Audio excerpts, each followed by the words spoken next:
Friends, कैसे हैं आप सब। आशा करता हूं आप सब ठीक होंगे। मैं मनीष स्वागत करता हूं एक बार फिर से आपका अपने यूट्यूब चैनल एग्ज़ाम जस्ट में। तो आज मेरा सीजीएल का एग्ज़ाम था थर्ड शिफ्ट के अंदर, और मैं आपको बता देना चाहता हूं कि किस टाइप के आपके सवाल आ रहे हैं रीजनिंग, मैथ, जीके और इंग्लिश के अंदर, जिससे कि आपको आने वाली शिफ्ट में जिन भी कैंडिडेट का एग्ज़ाम है उनको थोड़ी गाइडेंस मिल जाए। तो मैं सबसे पहले अपने अटैम्प्ट बता दूं तो मेरे अटैम्प्ट जो हैं वो 78 हैं।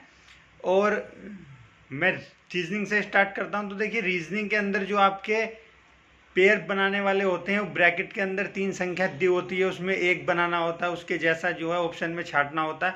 तो वो जो सवाल हैं उनका लॉजिक आपको समझने में थोड़ी दिक्कत हो सकती है। लेकिन अगर बात करते हैं मिरर इमेज की, तो देखिए मिरर इमेज के हैं आपके सवाल, वो आपका टाइम लेंगे, क्योंकि जो ऑप्शन है वो डायरेक्ट आपको सिमिलर ऑप्शन है, तो आपको थोड़ा फोकस करना होगा, जिससे आपका टाइम जाएगा। वहीं ब्लड रिलेशन के आपके 2 सवाल थे मिरर इमेज के, और पेपर फोल्डिंग के आपके जो हैं 3 से 4 सवाल थे। साइन चेंज के आपका 1 सवाल था। और जो आपका ये करते हैं कि सीरीज में दे देते हैं 2 रेशो कि ये इससे संबंधित है, ये इससे, तो उस प्रकार के आपके 2 सवाल थे।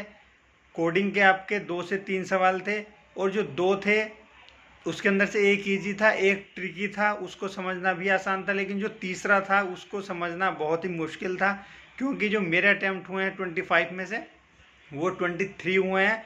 और फर्स्ट हाफ में जब मैंने एग्ज़ाम किया था तो मेरे सिर्फ 17 ही अटैम्प्ट हो पाए थे रीजनिंग के अंदर।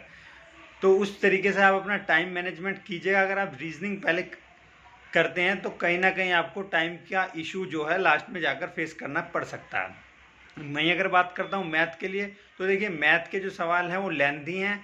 लेंथी का मतलब मेरे इस टाइप से है कि जैसे उसने, अगर मान लीजिए, देखो मैं आपको एग्जांपल दे रहा हूँ, टाइम एंड वर्क का उसने सवाल दिया।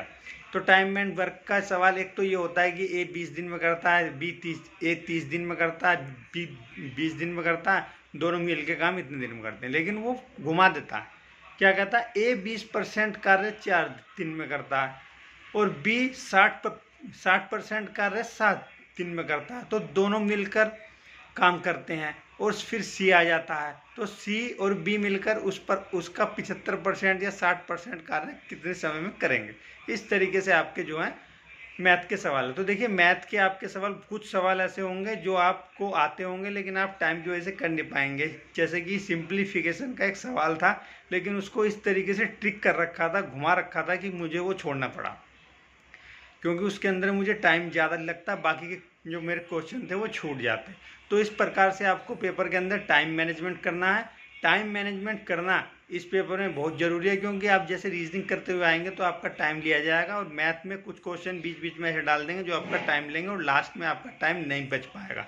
इंग्लिश की बात करते हैं तो इंग्लिश में आप 18-20 आराम से कर सकते हैं, अगर आप एंटो साइनों पर ध्यान नहीं देते हैं ज़्यादा। अगर आपको मिल जाता है ऑप्शन, आपको याद होता है, तो आप लगा सकते हैं। ज़्यादा हाथ पैर मारने की जो ज़रूरत नहीं है एंटोसाइनों में, क्योंकि जो ऑप्शन है वो काफ़ी ज़्यादा अलग हैं, जो कि बहुत से कैंडिडेट ने, यानी कि मैं अपनी भी बात करूं तो मैंने भी 2 एंटोनिम और एक सिनोनिम जो है उसके अंदर छोड़ दिया है। वो मैंने सुने भी नहीं थे जो ऑप्शन के अंदर पढ़ते हैं। वहीं अगर जीके की बात करता हूं तो अगर आपने लूसेंट को अच्छे से कर रखा है, करंट अफेयर को आपने ज़्यादा भी नहीं तो एक बार ऊपर से देखा, तो आप 10+ जो है आराम से कर जाएंगे। मेरे जो अटैम्प्ट हैं वो 13 हैं जीके के अंदर।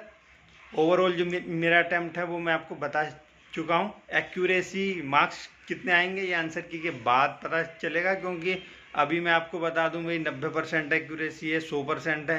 क्योंकि देखिए पेपर दे के आने के बाद सबको अपने सही लगते हैं सवाल, आंसर के आने के बाद जब वो कम होते चले जाते हैं तो दुख होता है।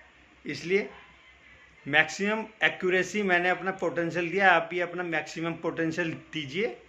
रिजल्ट जो होगा वो बाद में देखेंगे। तो इस वीडियो में बस इतना ही, मिलते हैं नेक्स्ट वीडियो में, तब तक के लिए धन्यवाद।